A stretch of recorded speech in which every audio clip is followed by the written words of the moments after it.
Hello, YouTube. Let me first start with the location of this phenomenon.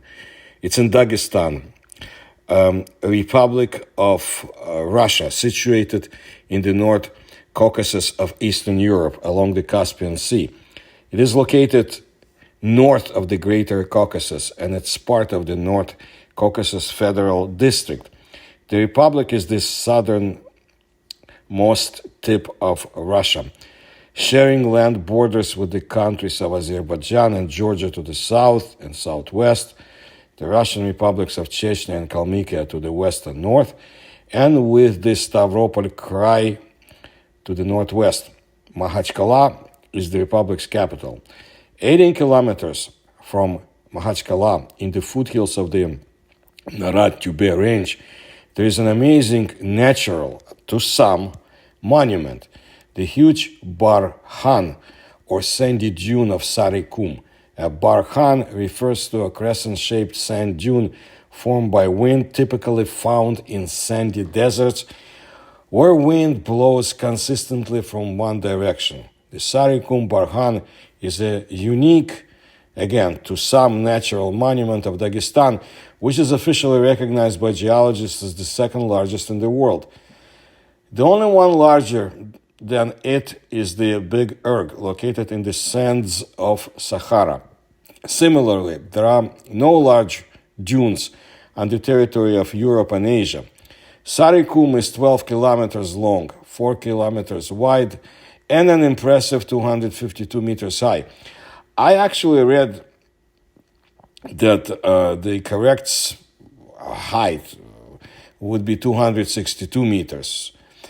Translated from Kumyk language, the word means yellow sandy. The geological landmark is famous for the fact that the beloved Soviet action motion picture, The White Sun of the Desert, was shot there. It is not known exactly how long the dune has existed, but this small piece of the Asian desert in the heart of the Dagestan mountains dates back several 100,000 years. A trip to Sari-Kum, according to some, means this: we are transported to another world.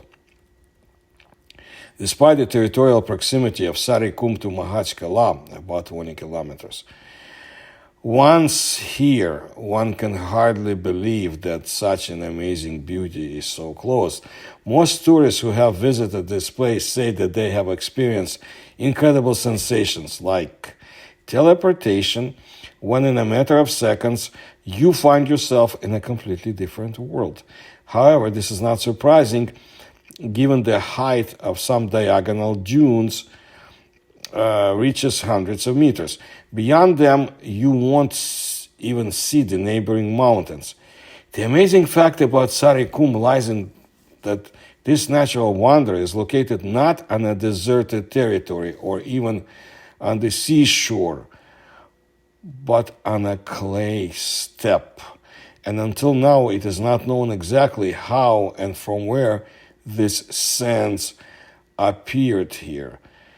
As you understand, they belong to areas of Africa or Asia, but in Dagestan, there are a lot of legends associated with this place, but scientists hypothesize that the sands appeared here as a result of a very powerful hurricane, which brought them here by a cyclone. According to another hypothesis, the sands are the result of the eruption of old volcanoes. According to observations, the average annual temperature here is plus 12 degrees Celsius. It is interesting that this is the place with the highest temperatures throughout Dagestan. It is hottest here in August and coldest in February.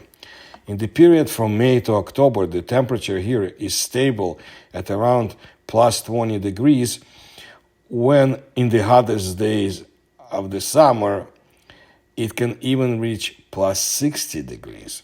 It is also interesting that the hot sand cools down completely overnight, so there is no constant stuffiness here.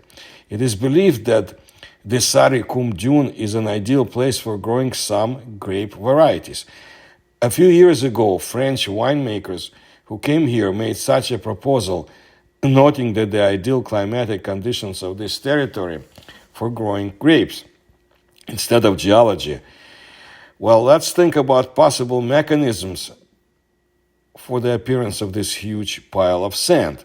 It is clear to anyone that they can't blow up sand from somewhere. Otherwise, there would be sand in vast areas of the region. And it lies in a huge pile locally, just in one place. Something could not collapse either without the formation of rocks, at least under the sand and other minerals. But so what's so amazing about this dune? There are many such sands in the deserts. That's exactly what's in the desert. But area around here, and I'll repeat it, is not a desert. This is a mountainous area and a steppe, like savanna, like plains. It is an agricultural region and trees grow here. It rains often. The northern part of the Sarikum dune gradually turns into a clay steppe. The southern part closes the mountain range. And this sand hill is the only one here. There's no more sand in the area.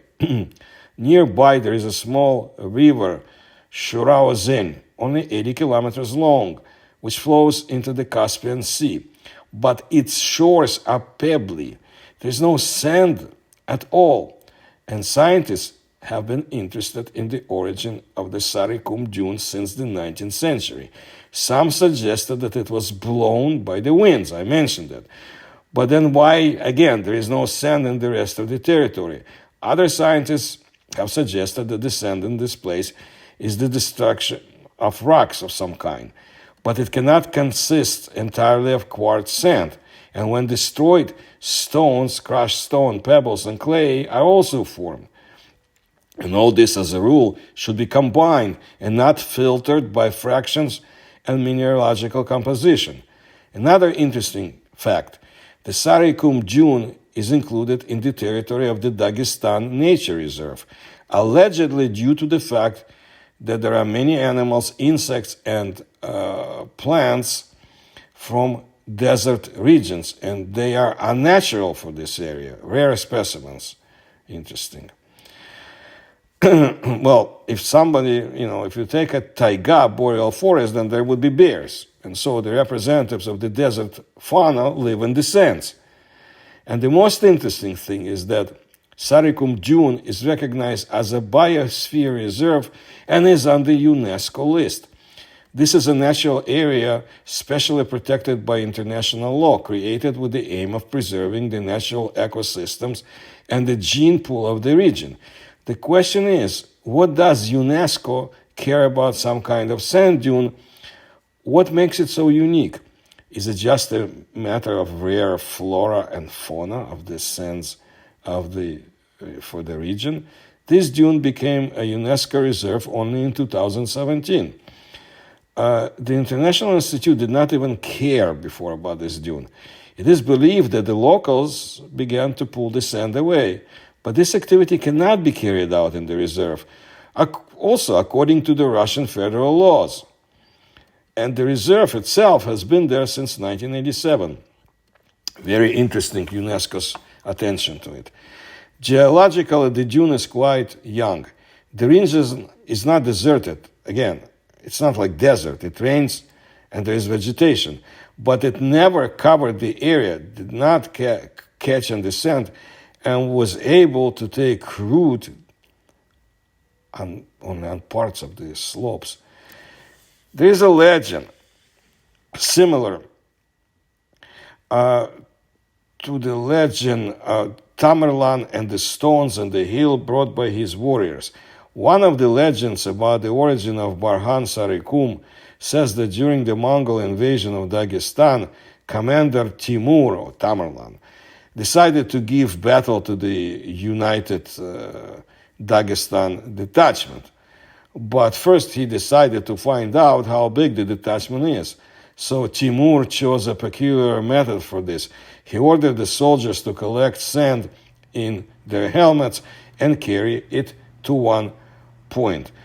As a result, a high hill was formed. From this hill, the commander was able to make out the Dagestan detachment. Seeing the detachment was small, he decided to break it up. However, he did not know that behind the dune there was another detachment with the same number of warriors. Therefore, having engaged in battle, he suffered a crushing defeat and was forced to flee. To some, it is unlikely that this sand dune is artificial. But let's look at geology again. We will put forward several hypotheses. The bottom of the former sea, meaning that sand is formed in the sea. And it is logical to assume that this sand is located at a depth because once there was a sea here.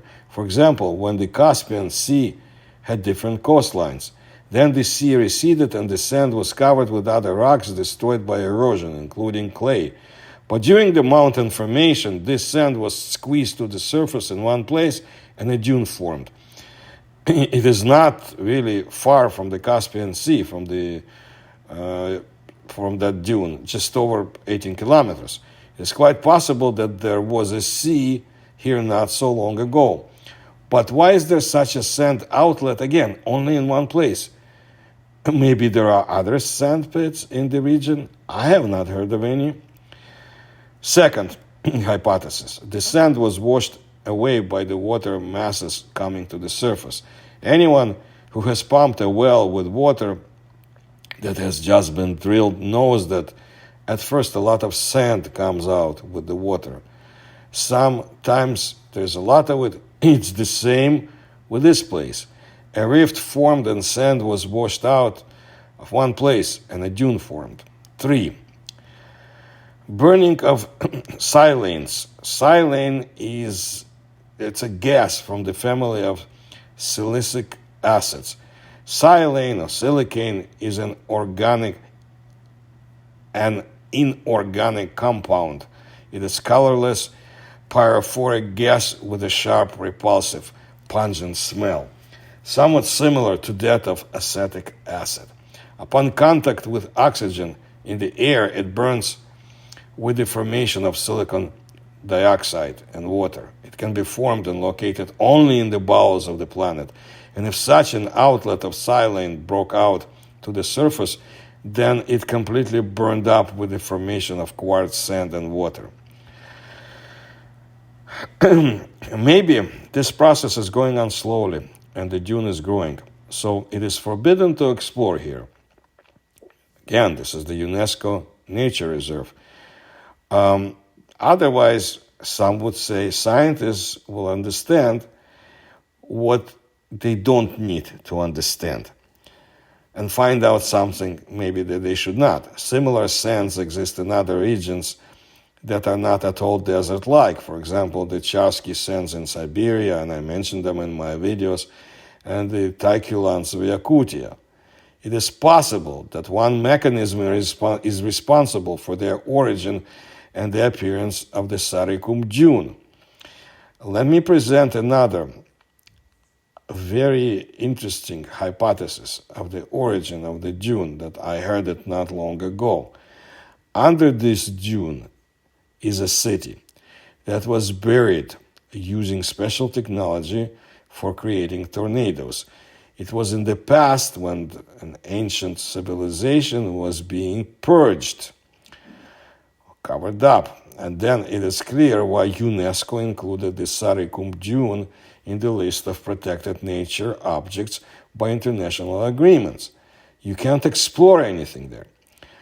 All the buried ancient cities belong to the same topic, according to that hypothesis. The technology of creating stable tornadoes was used where it was necessary to put into oblivion some city that was inconsistent with the new order. And they stated that it all got buried by itself over time. These are natural processes of nature. It is absolutely certain that something is hidden under the dune. The state security agencies have now closed the dune operationally. But that's what's being reported by those who are exploring the area. to one extent or another. And the population, because the population had the opportunity to dig into the sand using special equipment.